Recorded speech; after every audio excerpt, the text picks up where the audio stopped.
She's a pro-life singer who made quite a splash at this year's Grammy Awards. Her new album rocketed to the top of the charts. She hand-painted her own sonogram of a baby she gave up for adoption onto a wedding dress and wore it proudly on the red carpet at the Grammys. Her purse read, "Choose Life." And now we're joined by the recording artist from New York. Welcome to the program, Joy. Thanks for coming. Thank you for inviting me. It's a pleasure to be here. Tell me why you decided to share your pro-life views in the form of fashion for the Grammys in such a big way. Well, for me, the red carpet is something I use for my value system. I decided that, I really want to be an activist for the things I hold dear, and I am proudly pro-life.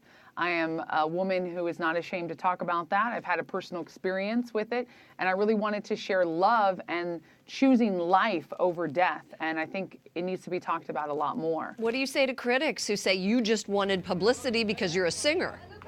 Well, I would say, first of all, everyone wants publicity when they are a singer, so that's not untrue. That is true. Okay. That's what the red carpet is for.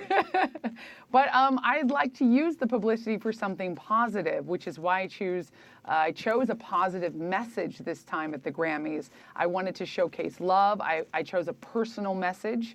And I really wanted to bring light to something that's not talked about. We never see pro-life issues talked about. And it really is an issue. And it's something that's important. I did a commentary on just that after the Grammys when I saw you go by, and it actually was picked up by some media. You referenced your life experience that led you to defend the unborn. Tell us a little bit more about that. About 10 years ago, I found myself unwed in an abusive relationship that was really hard. The father of my child, I found myself pregnant, and the father descended into drug abuse and physical abuse, so I knew I had to get out of there. I went to the doctors to get the pregnancy test when I thought I was pregnant, and the nurse told me I should get an abortion. She told me flat out, "You are too young to be pregnant." I just turned 20. She said, "You need to get an abortion. It's the answer. It'll make it all go away. It's easy." There was a lot of pressure. "We can do it now. It's free." And I walked out of there crying because I knew that baby's life deserved to be lived. And I knew that child needed to have a second chance at life, or a first chance at life. So I chose adoption, and I adopted my baby out to a beautiful, loving family. It's an open adoption, so I get to see her, I get to know her. She calls me Mama Joy. And for me, it was a celebration of life in a situation that was really a crisis and something really hard. And that's why I encourage women to do that, to choose life, and to look at other options besides death, like abortion. And you have an album called Home Sweet Home that is #2 on Amazon. And do you tell us about that? Do you reflect your views in there? Home Sweet Home is an album. It's a new EP. It's getting a lot of great success.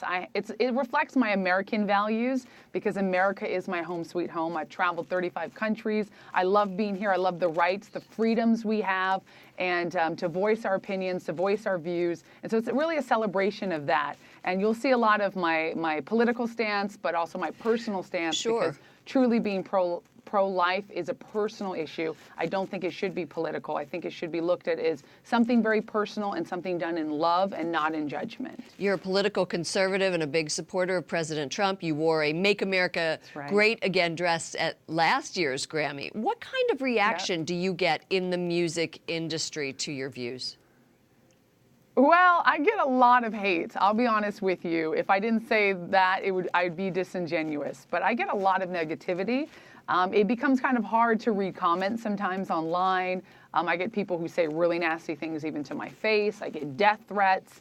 And really, it shows the hypocrisy of the other side, because here I am, a woman, a strong woman, a woman of color, conservative woman, who is sharing my beliefs and what my value system is and what I believe to be right, but yet they try to shut me down. So I was at the One Life March, the pro-life march in Los Angeles, and it coincided with the Women's March. And I would tell you, the people out there were so nasty. They were screaming and yelling, and there was a lot of men screaming at me saying, "It is not your body. You don't get to decide." And I thought, it's not your body either. I actually told that to him. And I said, "But I love you." And we ended up actually, having a productive conversation. Right. Yes, absolutely. There's not enough conversations going on. So many of my friends and peers in the music industry, I talk to them like humans. And some of them love me because they can't help but love me, and some of them still hate me. But that's the price you pay for being bold, and I'm not going to stop. Joy Villa, recording artist, thank you so much for sharing your views with us. Absolutely. Thank you for having me on. God bless you guys. Thank you.